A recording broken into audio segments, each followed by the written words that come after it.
Chapter 3. Seminole Wind. The little brass bell above the door gave a soft, cheerful jingle as Cole Maddox stepped inside the new apothecary shop on Front Street. The smell hit him immediately, clean, sharp, and completely out of place in Peace River Landing. Lavender, camphor, dried sage, and something faintly sweet hung in the air. No whiskey stink, no cigar smoke, no rotting fish, just herbs and medicine.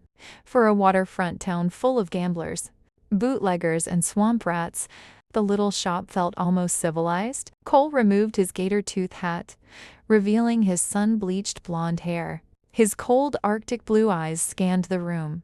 Glass jars filled with powders and tinctures lined the shelves in perfect rows. Bundles of herbs hung from the low rafters, swaying gently in the humid breeze that drifted through the open window.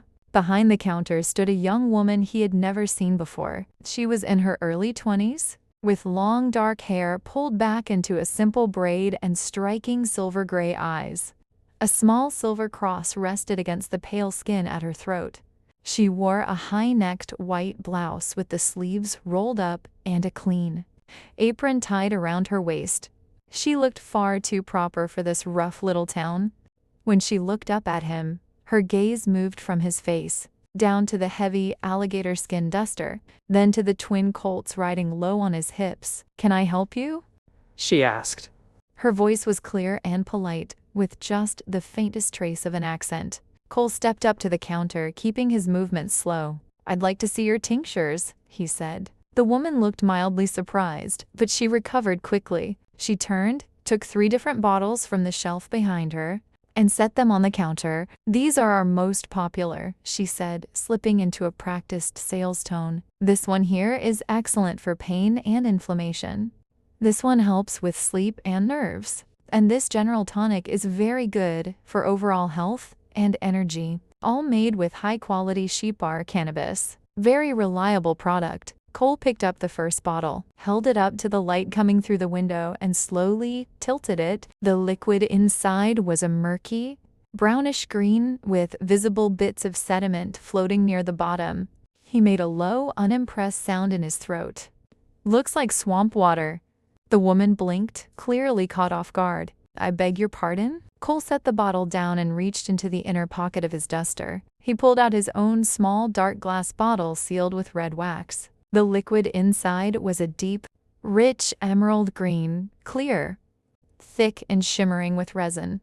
He placed it on the counter right beside her 3 bottles. The difference was striking. "Try mine," he said simply. She stared at the 2 very different bottles side by side for a long moment. Then she picked up his bottle, broke the wax seal, and carefully tipped 1 single drop onto her fingertip. She touched it to her tongue.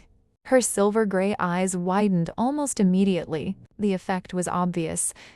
She took another small taste, then looked up at Cole with genuine surprise. "This is yours?" she asked, her voice softer now. "You make this yourself?" she added, almost impressed. "Every drop," Cole answered. "Out in the swamp. Takes time most folks ain't got." Katia gave a small nod. "Most men around here just sell rot gut and call it medicine." She held his bottle a second longer than she needed to before setting it down. Cole gave 1 slow nod. "Female plants only. Long steep. No shortcuts. No fillers." Katya looked back down at the bottle in her hands, then at her own murky product. She was quiet for several seconds. Finally, she spoke again. "Come back tomorrow," she said. "I'll have money ready. I want to buy whatever you can bring me." Cole put his gator tooth hat back on his head. "I'll be here." He turned to leave, but stopped at the door and looked back at her one last time. "Name's Cole, by the way," he said. "Folks around here call me Gator." She met his eyes across the shop.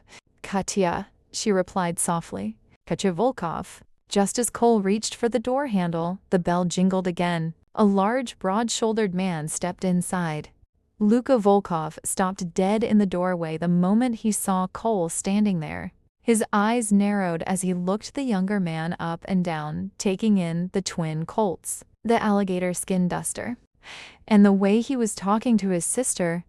Lucas's jaw tightened. "Ain't you one of Sly McCoy's boys?" he asked, his voice low and suspicious. Cole turned to face him fully, his Arctic blue eyes steady. I ride with him, Cole answered calmly. Luca studied him for a long moment, something calculating in his gaze. He glanced at Katya, then back at Cole. I've been looking to meet the right people in this town, Luca said slowly. Maybe we should talk sometime. Katya watched the exchange between the two men in silence, still holding Cole's tincture bottle tightly in her hand. Cole gave Luca a single nod, then looked at Katya one last time. I'll see you tomorrow. He stepped out into the thick, humid afternoon, the bell jingling behind him. He never made it back the next day. Because that night, deep in the green swamp, a cottonmouth changed everything.